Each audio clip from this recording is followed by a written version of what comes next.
But it's only simple morning in the world, and the waitress only brings simple coffee, and all our excitements are simple and will end. Who is the girl? She's a mad girl from Seattle who heard us read poetry up there last winter and's come down in an MG with another girl looking for a ball. Irwin informs me. He knows everything. She says, where does that Deluos get all that vitality? Vitality, schmitality. By midnight, roaring beers, I'll be done for another year.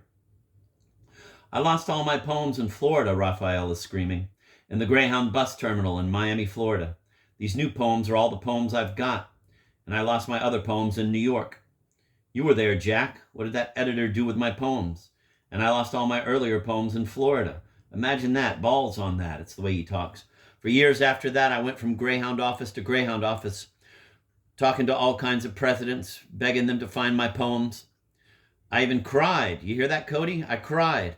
But they weren't moved. In fact, they began to call me a nuisance, all because I used to go to this office on 50th Street most every day begging them for my poems. It's the truth.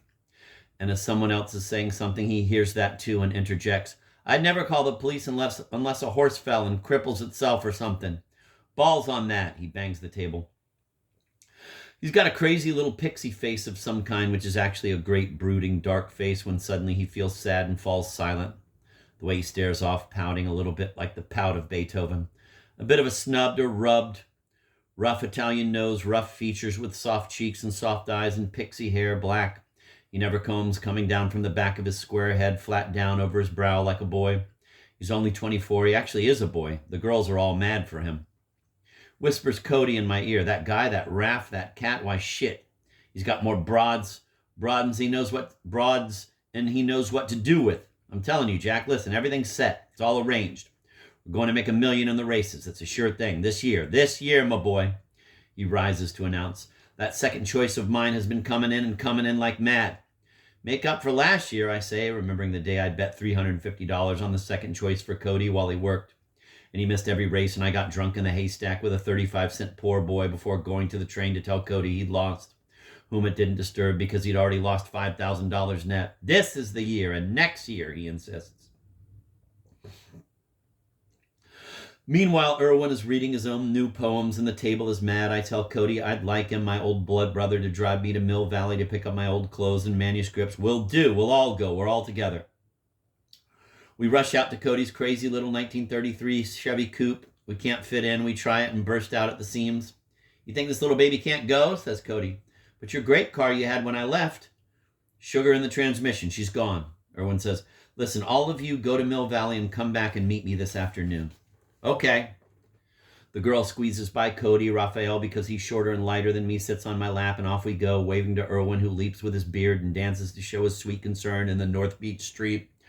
Cody bats the little car around unmercifully. He swings around corners, perfect and fast, no squealing. He darts through traffic, curses, barely beats lights, jams up hills in grinding second, swishes through intersections, takes the blame, balls out to the Golden Gate Bridge where finally, toll paid, we go zooming across the gate of dreams and high above the water airs with Alcatraz on our right. I weep. I feel sorry for Alcatraz, yells Raphael. What are they doomed? The tourists on the Marin Bluff looking towards White San Fran with cameras and binoculars, their sightseeing bus, all talking at the same time. Old Cody again, old visions of Cody, the maddest one, as you'll see. And as ever on our left, the vast blue trackless Maw Pacific, mother of seas and pieces, leading out to Japan. It's all too much. I feel wonderful and wild. I've found my friends in a great vibration of living joy and of poetry is running through us, even though Cody be yakking about this second choice betting system he does. He does it in amazing rhythms of talk. Why, my boy, inside 5 years I'll have so much money while I'll just be a philanthropist. Be giving money to all who deserve. Meet ye out as ye shall be received. He's always quoting Edgar Cayce the seer, the American Okie healer who never learned medicine but would go into an ailing man's house and undo his old sweaty tie and lay stretched out on his back and sleep into a trance, and his wife would take his answers to her questions down. Why is so-and-so sick? Answer. So-and-so has thrombophlebitis, clotting of the veins and arteries, because in a previous lifetime he drank the blood of the living human sacrifice. Question. What is the cure? Answer. Stand on his head for 3 minutes every day. Also general exercise. A little glass of whiskey or 100 proof whiskey or bourbon every day for thinning the blood. Then he'd come out of his trance and had healed thousands that way. Edgar Cayce Institute, Atlantic Beach, Virginia. Cody's new god, the god that was making even excited over girls, Cody began to say, I'm almost finished with them little things. Why? He too has his silences, rocky, severe. I can sense too now as we fly over the gate of gold that Cody and Raphael are not exactly on close terms. I study to know why. I don't want none of my boys fighting. It's all going to be great. We'll at least all die in harmony. We'll have great Chinese wailing and howling and screaming funerals of joy because old Cody, old Jack, old Raphael, old Irwin, or old Simon Darlovsky coming up is dead and free.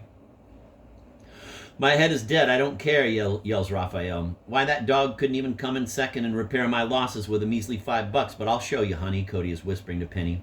She's just a big, happy, strange, sad girl drinking all this in. I see now she hangs around my gang because they, except Cody, pay her no particular sexual attention. In fact, they're always putting her down and telling her to go home. But I'm amazed to see when we get to Mill Valley, she's a Buddhist. While we're all talking at the same time in the shack on the horse hill, I turn, and as in a dream, there she is, like a solid ruby statue sitting against the wall, cross-legged with her hands joined and her eyes staring straight ahead, seeing nothing, maybe hearing nothing. A mad world.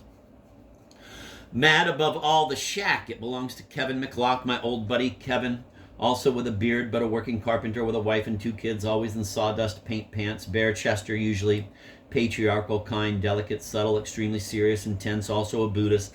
In back of his good old ramshackle wood house with the unfinished porch he's building rises a steep grassy hill till it becomes upper deer parks, real actual ancient deer parks where on moonlit nights, as if from nowhere there, you'll see the deer sitting and munching under the immense eucalypti.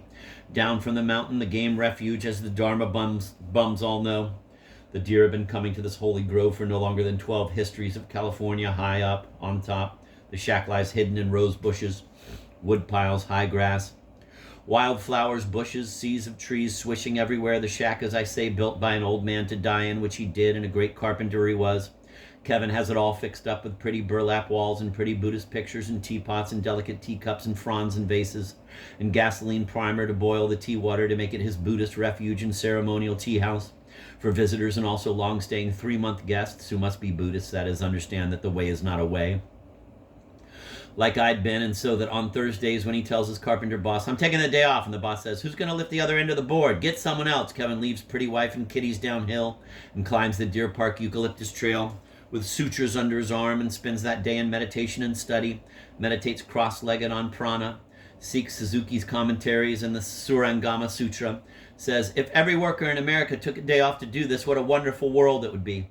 Very serious, beautiful man, 23, with blue eyes, perfect teeth, handsome Irish charm, and a lovely, melodious way of speaking. Here we, Cody, Penny, Rolf, and I, after short talk with Kevin's wife downstairs, climb that hot trail, leaving car parked by the mailbox and barge in on Kevin's meditation day. Though it's Monday, he's not working today anyway. He's on his haunches boiling tea, just like a Zen master. He smiles wide and glad to see us. Penny establishes herself on his beautiful meditation mat and starts to meditate while Cody and Raphael yak and Kevin and I listen laughing. It's supremely funny. What? What? Is yelling Raphael as Cody, standing, launches on a speak about the universality of God. You mean to tell me all is God? She's God? My God? Pointing at Penny. Yeah, sure, I say, and Cody goes on. As we leave the astral plane, I'm not going to listen to this guy. I'm not going to be corrupted by his talk. Is Cody the devil? Is Cody an angel? Cody's an angel, I say. Oh no, Raphael grabs his head because Cody is still talking. Reaching Saturn where it might not be committable unto the Savior's higher graces to change into a rock. Though I know old Jack here, that son of a bitch, he'd just as soon turn into a rock. No, I'm going outside. This man is evil. Here it looks like a verbal battle to see who'll talk and hold the floor, and Penny is sitting there really rosy and radiant with little freckles on face and arms, red heart hair. Go out and study the beautiful trees, I advise Raphael, and he does go out anyway to dig it and comes back, during which time Cody has said, try a little of this here tea, boy, handed me a cup of hot tea in a Jap cup, and see if that don't put the cockles of your hockles clean. Ag, coughing, splurting on the tea. Hem, the juicy savior that was mineralized and reputated on the Golden Hill, I say to myself, like often I'll read me a string of talk from my head and see what it says.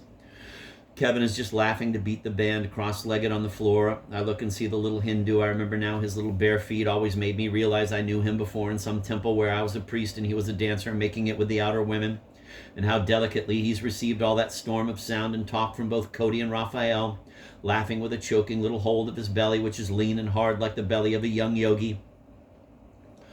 Why, Cody's saying. They even have readers who see auras over people's heads perfectly, which all reflect exactly the purposes of speaking inner mind of the entity, so that, pounding his hand and leaping ahead to pound it with his voice suddenly breaking with excitement like old Connie Murphy in the Mill Valley morning, and doing this after a long pause of thought or of word hang up, they can see like with a cat, like who was read by an aura reader as to having it under the necessity and placed there by God the Almighty of meeting with his karma, his earned fate, as Jack says, or his just needs, or his deed upon done pile of sins and mistakes. Meet that karma by actually doing what the aura reader says. You have an evil spirit and a good spirit vying for your special entity's soul. I see them above their heads, see? You can repel the evil and draw the good by meditating on the white square of your mind, which I see above your head, and in which the two spirits do dwell, fact. And he spits a cigarette pip, gazes at the floor. Now if Raphael's an Italian, a Renaissance Italian, Cody's a Greek, a Roman Aryan mixture, claims he's Atlantean, confined to the athletes of Sparta and having its roots in nomad Miocene man. Then Cody further explains that by a process of osmosis through our capillary veins and veinlets comes the actual pulling juicy influence of the stars and especially the moon, so that when the moon's out, the man's mad. To put an example, the pull of that Mars man. He scares me with his Mars. Mars is the closest. That's our next journey. We're going from Earth to Mars, and then on, don't you see? Kevin is cackling with glee. To the next and to the others and the really mad ones. Dad, on the outer fringe there, he adds, matter-of-fact, brakeman on the railroad. Cody is. In fact, he's wearing his brakeman's blue pants right now, neatly pressed and starched white shirt under a blue vest. His blue train man hat is in the little pathetical grog-getter 33 Chevy. Ah, me, many's the time Cody fed me when I was hungry. A believing man. What an anxious and troubled man. How he'd run out into that dark with a lamp and go get her and throw that flower car for Sherman's Local in the morning. Ah, old Cody, what a man. I remember the daydreams of desolation and see how it happens all right. Everything is the same emptiness. Cody and I drive along blankly, staring ahead, knowing this. Cody just runs the machine. I sit and meditate, Cody and the machine both. But it's his hard arm has to swack over the pool wheel and guide the car off head-on crashes as he slips in and out of the lane. We know it all. We heard the heavenly music one night driving along in the car. Did you hear that? I just heard clangor of music suddenly in the motor humming room of the car. Yes, says Cody. What is it? He'd heard. Amazing me as he is, what amazes me even more is Raphael coming back with his manuscript in his hand from the yard where he silently studied the trees and says, I have a leaf in my pamphlet.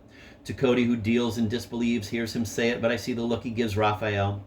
But it's two different worlds. Urso and Pomeray, both their names mean something that may once have been Casa d'Oro, which would make it no coarser than Corso, but it's the Italian sweet singer versus the Irish brawbacker Crash. It's Celtic wood cracking in the sea. Raphael saying, all Jack has to do is write little insensible ditties and be the nowhere Hamlin's leader. Songs like that from Raphael. Well, if that's what he wants to do, check, check, check, comes from Cody like a machine without music and singing. Raphael sings, you, my aunts always warned me about you, Pomeray. They told me not to go down the Lower East Side. Burp. That's the way they fought back and forth. Meanwhile, sweet and gentle Jesus, Father Joseph, Kevin with the Joseph beard smiles and listens and all round and bent on the floor sitting up. What are you thinking, Kevin? I'm thinking, what a bad day it'll be tomorrow if I can't find that goddamn driver's license. Cody digs Kevin, of course, has dug him for months. As a fellow Irish father, perhaps, as well as fellow cat, Cody has been in and out of their house eating 100,000 myriads of times, bringing the true law. Cody is now called the preacher by the namer Mal, who calls Simon Darlovsky the mad Russian, which he is. Where's old Simon these days? Oh, we'll pick him up there this afternoon about 5, says Cody very rapidly and matter of fact. Simon Darlovsky, yells Raphael. What a mad cat. And the way he says mad, real Eastern, real crazy, strange from the Baltic alley cats. Real fence talk, like you hear little kids talking in gas yards around the used tire lots. He's insane, bringing his hands to his head, then knocking off and grinning sheepishly, a strange little humble absence of pride in Raphael, who's also sitting on the floor now cross-legged, but as though he'd collapse like that. Strange, strange world, says Cody, marching away a little bit, then wheeling and coming back to our group. The Chekhovian angel of silence falls over all of us, and we're all dead quiet and listen to the hum of the day and the shh of the silence. Finally, Cody coughs just a little, says, half, indicating with his big smokes the Indian mystery, which Kevin acknowledges with a typical upward tender look toward Cody of amazement and wonder, out of his mind with blue-eyed clear astonishment, which Cody also sees, eyes slitted now. Penny is still sitting there and has been in the formal Buddha position for all this half and an hour of talk and thought. Bunch of nuts. We all wait for the next thing to happen. It's happening all over the world. Only some places they supply prophylactics and some places they talk business. We haven't got a leg to stand on. It's only a story of the world and what happened in it. We'll all go down to Kevin's main house and his wife Eva, sweet, sisterly, green-eyed, barefooted, long-haired beauty who lets little Maya wander around naked if she wants, which Maya does, going abra, abra on the high grass. A big lunch spread out, but I'm not hungry. In fact, announced a little sententiously, I don't eat anymore when I'm not hungry. I learned that on the mountain. So, of course, Cody and Raphael eat voraciously, yakking at table while I listen to records. Then after lunch, Kevin is kneeling there on his favorite straw-weaved rug, unfolding a delicate record from its onion-papered delicatenesses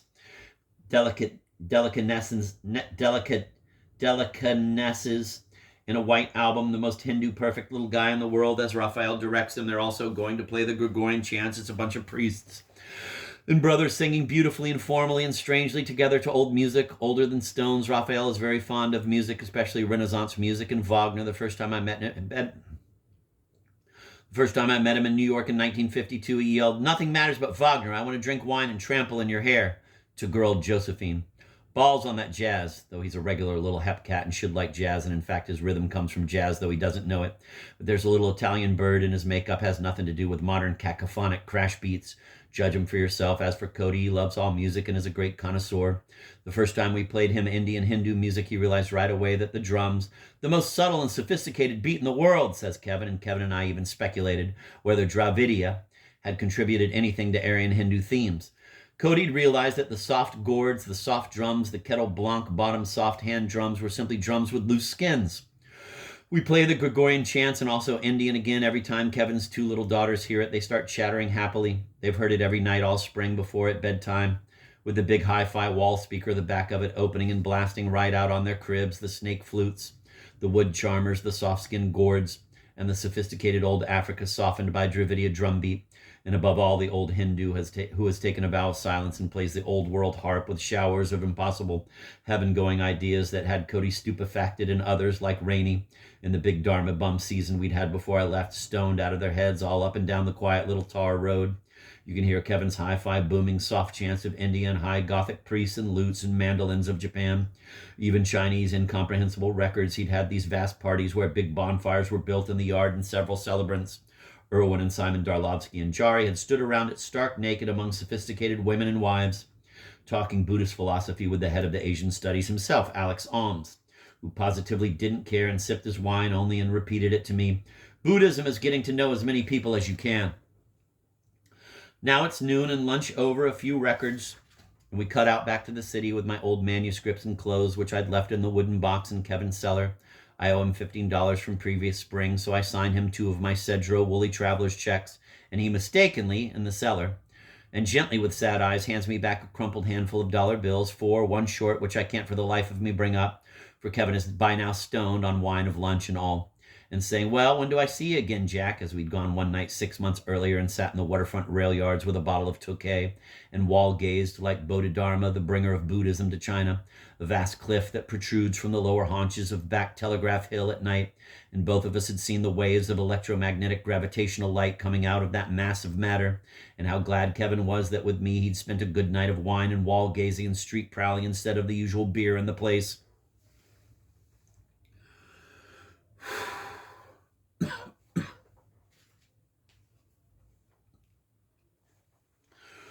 We get back in the little coupe and you run and all wave at Kevin and Eva and go back across the bridge to the city. "Ah, Cody, you're the craziest cat I've ever known," concedes Raphael now. "Listen, Raphael, you said you was Raphael Urso, the gambling poet. Come on, boy, come on to the racetrack with us tomorrow, I urge." "Damn it, we could make it today if it wasn't so late," says Cody. "A deal, I'll go with you. Cody, you show me how to win. It's in the bag. Tomorrow we'll pick you up at Sonia's." Sonia is Raphael's girl, but in the earlier year, Cody had naturally seen her and fallen in love with her. "Oh man, you don't realize how mad Charles Swan was over those girls of his," Cody had once told me. "Marcel Proust couldn't possibly have been a queer and written that book." Cody falls in love with every pretty chick around. He'd chased her and brought his chessboard to play with her husband. One time he'd brought me and she'd sat there in slacks in the chair with her legs spread before the chess players, looking at me and saying, "But doesn't your life as a lonely writer get monotonous, Deluos?" I'd agreed, seeing the slit in her pants, which Cody naturally, while slipping bishop to queen's pawn 4, had also seen. But she finally put Cody down, saying, I know what you're after, but then left her husband anyway. The chess pawn, now gone from the scene temporarily, and gone to live with newly arrived from the east yakking Raphael. We'll go pick you up at Sonia's pad. Raphael says, yeah, and I'm having a fight with her leaving this week. Dolores, you can have her. Me? Give her to Cody. He's mad. No, says Cody. He's got her off his chest. We'll all go to my pad tonight and drink beer and read poems, said Raphael, and I'll start packing. We come back to the coffee place where Erwin is back waiting, and hear simultaneously in the door walk in Simon Darlovsky, alone, done with his day's work as ambulance driver, then Jeffrey Donald and Patrick McLear, the two old established poets of San Fran who hate us all. And Gia walks in too.